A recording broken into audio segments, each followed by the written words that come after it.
नमस्कार। चलिए आज आपको ले चलते हैं समय में पीछे प्राचीन और पवित्र शहर काशी की गलियों में। ये वो जगह है जो हमेशा से आध्यात्मिक ज्ञान का केंद्र रही है और यहीं पर एक ऐसी मुलाकात हुई जिसने एक अमर भजन को जन्म दिया। आइए उस कहानी को जानते हैं। तो कहानी कुछ यूं है कि महान आदि शंकर पूरे भारत में अद्वैत यानी नॉन ड्युअलिटी के सिद्धांत का प्रकाश फैला रहे थे। और जब वो काशी पहुंचे तो उनकी नज़र एक ऐसे दृश्य पर पड़ी जिसने उन्हें वहीं रोक दिया। शंकर जी ने देखा कि एक बहुत ही बुजुर्ग विद्वान है जो अपनी जिंदगी के आखिरी सालों में संस्कृत व्याकरण के मुश्किल नियमों को रटने में लगे हुए थे। वो पाणिनि के महान ग्रंथ अष्टाध्यायी में पूरी तरह से डूबे हुए थे, जो संस्कृत ग्रामर का आधार माना जाता है।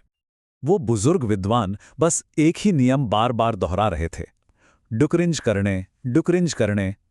ऐसा लग रहा था मानो जिंदगी के आखिरी पड़ाव पर भी वो कोई अकादमिक जीत हासिल करना चाहते हों। अब ये देखकर आदि शंकर को उन पर कोई गुस्सा नहीं आया, बल्कि उनके दिल में एक गहरी करुणा जागी। उन्होंने इसे सिर्फ उस एक इंसान की गलती के तौर पर नहीं देखा, बल्कि ये तो हम सबकी, पूरी इंसानियत की एक ट्रेजेडी है। शंकर जी ने महसूस किया कि हम सब इसी तरह अस्थायी ज्ञान, टेम्पररी नॉलेज के पीछे भागते हैं और इस दौड़ में मौत की अटल सच्चाई को बिल्कुल भूल जाते हैं। उन्होंने सोचा, इस मोह के जाल को, इस भ्रम को तोड़ना ही होगा। इसी सोच के साथ आदि शंकर उस विद्वान के पास गए और उनके एक सुर में चल रहे जाप को रोकते हुए एक सीधा और बहुत शक्तिशाली सवाल पूछा। महाशय, जब यमराज दरवाजे पर दस्तक देंगे तो क्या पाणिनि के व्याकरण के नियम आपकी रक्षा कर पाएंगे? और बस उसी पल, जैसे कोई दैवीय प्रेरणा हो, आदि शंकर के मुख से वो अमर शब्द अपने आप निकल पड़े और बन गया एक नए भजन का पहला श्लोक। ये आवाज सिर्फ उस विद्वान के लिए नहीं थी, बल्कि पूरी मानवता के लिए थी। पता है, इस भजन को मोह मुद्गर भी कहा जाता है। इसका मतलब है मोह पर हथौड़ा। कितना पावरफुल नाम है ना?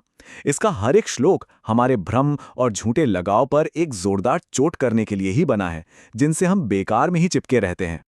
जरा सोचिए, उस विद्वान का व्याकरण के लिए जो जुनून था, क्या वो आज के हमारे जुनून से कुछ अलग है? हम भी तो धन, शक्ति, प्रसिद्धि या आज के जमाने में कहें तो सोशल मीडिया लाइक्स के पीछे भागते हैं। ये सब मोह के ही तो अलग अलग चेहरे हैं। देखिए, शंकर जी का संदेश बहुत ही सीधा और सरल था।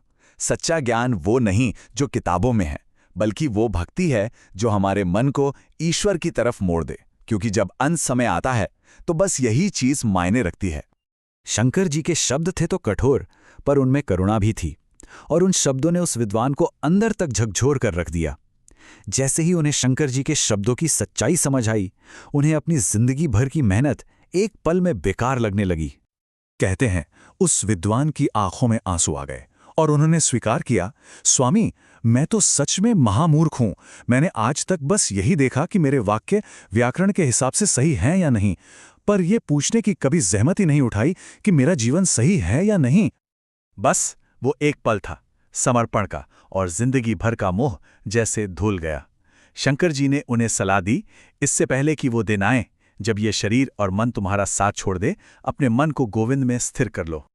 और इस तरह काशी की एक साधारण सी गली में जन्मा ये भजन, भज गोविंदम, पिछले 1200 सालों से भी ज्यादा समय से लाखों करोड़ों लोगों को जीवन के असली मकसद की याद दिला रहा है। ये वाकई एक मास्टरपीस है जो गहरे दर्शन को आम इंसान की जिंदगी से जोड़ता है। हमारे साथ बने रहने के लिए आपका बहुत बहुत धन्यवाद। ज्ञानकोश एक मल्टीलिंगुअल चैनल है जहां हम आध्यात्मिक ज्ञान को अंग्रेजी, हिंदी, मराठी, गुजराती, बंगाली और तमिल में साझा करते हैं, और बहुत जल्द और भी भाषाएं जुड़ने वाली हैं। हमारा एक ही लक्ष्य है, सनातन धर्म के अनमोल खजाने को आप तक सरल, स्पष्ट और सार्थक तरीके से पहुंचाना। हमारे चैनल पर आपको श्रीमद् भागवतम, भगवद गीता, महाभारत, ललिता सहस्रनाम, दैवतिन कुरल यानी ईश्वर की वाणी, आदि शंकर के दिव्य अवतार और महाराष्ट्र के संतों पर रोजाना वीडियो मिलेंगे। और हाँ, ये सब कई भाषाओं में उपलब्ध हैं। अगर आपको हमारा काम सच में अच्छा लगता है तो प्लीज़ ज्ञानकोश को सब्सक्राइब करें, ताकि हमारे रोज आने वाले वीडियो आप तक पहुंचते रहें। हमारे वीडियो को लाइक और शेयर करना ना भूलें, और इस दिव्य ज्ञान को अपने परिवार, दोस्तों और अपने समुदाय के साथ जरूर बांटें। चलिए, हम सब मिलकर सनातन धर्म के प्रकाश को हमेशा जलाए रखें।